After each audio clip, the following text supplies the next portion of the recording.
I created about 150 pages of manga in 100 days, and there are a lot of steps that went into making that happen. One of them was being able to storyboard fast. And if you watch to the end of this video, you will get all my tips from my experience and how I was able to pull this off. For the fastest ways to storyboard or sketch manga page layouts with experience. First, starting off with the script setup and making sure that there is some flexibility. Now, starting off, I would actually advise that you set up your pages within your script in such a way where you know exactly what goes on what page and then what goes on what panel. So you'd have page 1, panel 2, panel 3. You decide how many panels are going to be in each page. Just keeping in mind that the average is usually anywhere from 4 to 6 panels per page. But ultimately, it's up to you. I'm sure you guys have seen manga pages and Western comic pages, Western manga, whatever manhwa pages where it can be 1 panel per page or even 10 panels per page. It's really up to you. But my true advice is to actually have everything set up, structured in such a way where you know where everything goes, to that degree.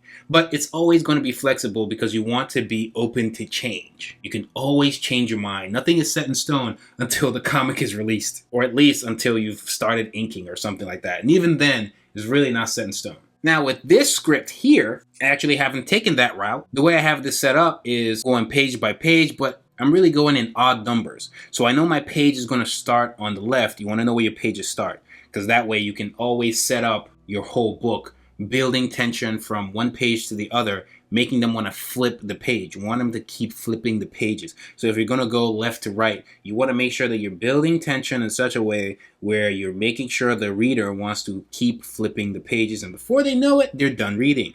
For me, my page 1 is usually on the left. And this is left to right reading. That's the orientation we're using since we're primarily published in Western reading countries, despite us making this comic in a very East Asian, Japanese specifically, style of making comics.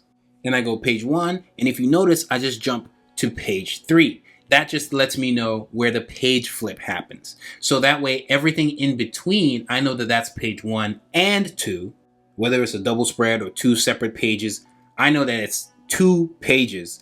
And I can figure out what I want to do within those 2 pages, and I'm always open to change, and it's super flexible because I'm not sticking to anything. But like I said, I do advise that you start off being very strict. You know how many panels in that writing phase of the script. You've kind of pictured how you want the panels and the overall page layout to look. But over time, you'll build confidence the way you can skip some of those steps. And that's how you become faster. I just need to know where the page flip happens. That way I know I'm building tension from page 1 to 2.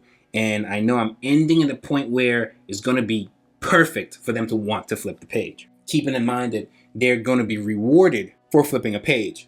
It's almost like training your reader. And sometimes you flip the page, maybe you're given new information or there's like a huge reveal. Sometimes when you flip that page, the first panel on that left side of the page in the left to right reading orientation is a big panel revealing something, or a small panel right next to a big panel that does reveal something. It depends on you and how you want to structure it. I highly recommend you go look over your favorite mangas to see how they do it and try to understand how that creator is building tension and making you want to keep flipping the pages. You write your script with that in mind. You construct your script, the panels and the page, and knowing where everything happens, where the page flip happens, keeping that in mind. Sometimes some people have panels getting smaller and smaller right before they flip the page, and then they reveal with the big panel, showing some contrast in page size. Sometimes some people panel their pages, looking at the spread with the left page and the right page, making sure there's a focal point, something that really grabs the attention of the reader for each page, or if it's a double spread, at least one panel that's bigger than the rest because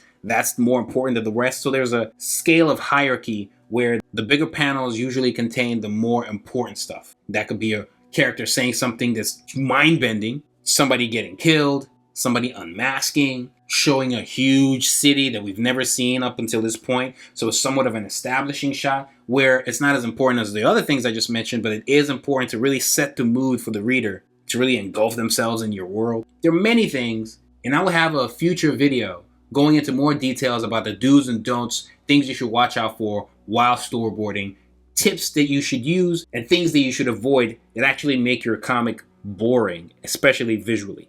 And you can also revisit an older video that kind of does that, It's a great detail going from script to storyboard to final page. You guys can watch that as well, but there's going to be more coming on this channel. This is how I set up my scripts. I just want to make sure everything is flexible. I'm building tension. You want to make sure you know where the page flips happen, at least, despite how you set up your scripts. And then if your comic is in scroll format, none of this matters. Unlike before, where I used my sketchbook to create storyboards, I now do it all digitally. I created my own manual template, which you can do by yourself, and my template is kind of designed to mimic what an actual page is going to look like and how they're going to be set up side by side. And then I just go in sketching digitally, making changes. It's easier for me to edit the thing, flip it out, do whatever I want with it because it's digital. Control Z is your best friend. So I'll panel the thing, figure out where the balloons go first, then the sound effects, and then you start to figure out where the characters are going to go. Again, when you're putting down those balloons, you're also keeping in mind what words actually go in them so you give them the right size, and it also helps you dictate how big the panel is going to look. A lot of things are happening while you're putting this together. Obviously, the visuals of the storyboard are dictated by the script you've already written, but again, everything is still flexible. Nothing is set in stone until the comic is out. Therefore, sometimes the storyboards are dictated by the script, but then you might be doing something on the storyboards where it's so interesting it prompts you to change the script. And that means the storyboards are dictated by the script, but then the script can then be changed because of the new idea you may have with the storyboard as well. So it kind of goes back and forth in circles until you're satisfied.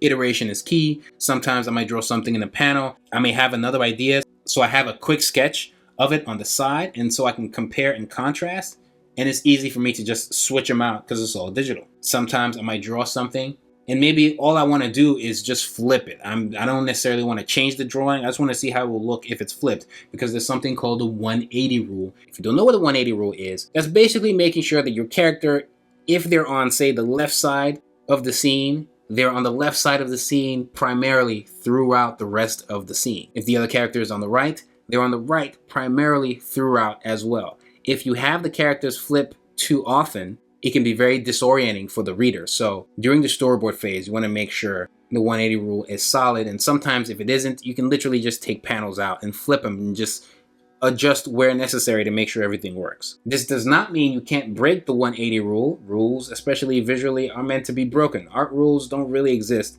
They're just nice foundations that you should know. Kind of knowing the rules before you can break them. That way you're more expert when you do break them. So there are many examples where breaking them makes sense. Maybe during the scene, one character has the upper hand over the other character, and that's kind of like a twist.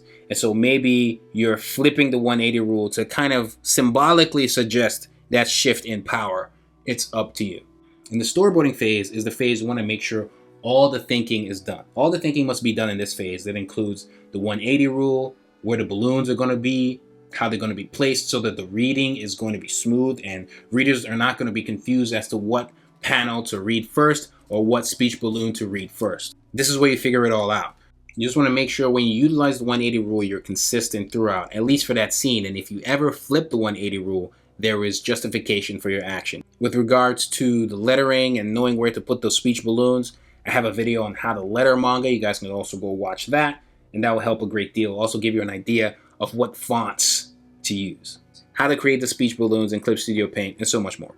You can see me here showing more iterations of a pose, and I'm trying to figure out what the best pose to use is. I do a lot of iterations for the panels, and I also leave notes sometimes where maybe I want to tilt the camera. I just leave a note and maybe an arrow versus redrawing the whole thing or drawing another version. Just little notes to let me know how to make the panel better. And I make sure I remember when I'm actually doing the page. Obviously with storyboards, you don't actually have to be that detailed. It depends on how you are set up. It depends on your workflow. So for me, when I do my storyboards, I have them be very rough, but I don't have a refined sketch layer. I just kind of expand the panels into the actual frames that I'm going to draw and ink in. And so as a result, even though these are my storyboards, they're also kind of my refined sketches in a way. So essentially, using my rough lines and just inking over those. So that way, it makes sense for me to actually put a little bit more detail and give more information to my rough lines as best as I can, so as to make my inking even smoother. But it's much easier to do it here since it's all little tiny thumbnails of the storyboards. So overall, it just makes me faster. So again, it depends on what your workflow is. If yours is one where you're going to do more details with your sketch, then that's fine. But for me, I find that I get to skip that whole phase and it makes my workflow much faster. So as a result, in order to maintain that speed, I have to put a lot more detail and information in my storyboards. And it just helps me be faster, even though it's still very rough, as you can see. It's not like I'm drawing out eyes, nose, and mouth for every character. I just need to know where things are. And with time and experience, you actually get to the point where that's all you need to just ink. It does make the inking a little bit more difficult because you have to keep certain things in mind and make sure the anatomy is still on point and all of that. So a certain level of experience and confidence needs to come into play for you to really knock it out the park. But generally, to save time, I like to put a lot of detail and information in the storyboards to save time. These are actually storyboards from Chapter 31 of Apple Black Volume 4. Do not miss this volume. I don't know how many times I can say it for your own sake. Do not miss it. Apple Black Volume 1 to 4 is pretty much like a Season 1 of Apple Black. And big shout outs to everyone who's left reviews on Goodreads and Amazon and purchased the books in Barnes & Noble, Walmart, wherever you've gotten the books. I really appreciate it. Great deal. You guys have no idea. You got to keep going. I have to sell a whole lot more because, as you can imagine, it's very difficult to compete on the shelf right next to Attack on Titan and Naruto and My Hero Academia when you don't have an anime. So I need all the help I can get. That said, please, if you're enjoying this video, don't forget to like, subscribe, and hit the bell so you stay notified each time I upload absolutely anything. Now, one of the last tips for me personally is when I'm drawing my storyboards or even just my pages, in order to save time, I try to focus on drawing what I want to draw first. I'm someone who's more likely to actually finish the project the more likely I am to finish the project. I don't know if that makes sense. But basically, the closer I am to completion, the more likely I am going to complete it on time. So I can just go through it as I'm storyboarding. I'm not even like storyboarding everything. I'm just drawing what I want to draw first, right? So that way I'm getting stuff done no matter what. Progress is progress. And then when I go through it again, I can then focus on the other things that maybe I might still want to draw, but I want to draw less. There's sometimes when I'm storyboarding, I'm just cutting the panels. And I even go in steps. I'll draw just the panels first. And then I'll go panel by panel, just drawing what I want to draw first. And sometimes I don't even get to choose, just organically. Maybe it's something I was itching to draw anyways.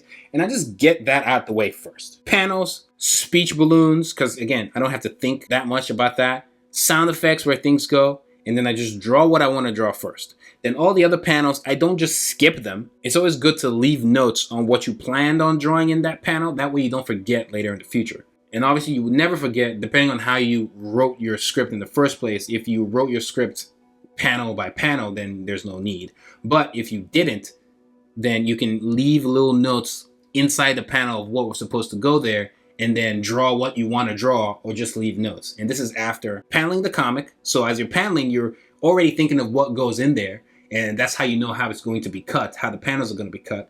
Then you put the speech balloons, sound effects, you draw what you want to draw as you go, and then things you don't want to draw, you just leave a note. And then when you're done, you go back and then readjust. Saves so much time. If you're curious, a lot of this stuff I was doing on Twitch. So people who were there live on Twitch with me got to see me do this in real time. This one's actually from Chapter 32, but obviously I'm not going to show you all the pages in these chapters, as I want you guys to go get Volume 4 and read the chapters for yourself. But all of these were fun to put together. Appreciate y'all, the 2.5 people that made it to the end of this video. Do all the fun engagement stuff, unless we have beef. Please watch this next video on storyboards. There's going to be a whole lot more coming to the channel. It's Whyt Manga, and I'm Audi 9000.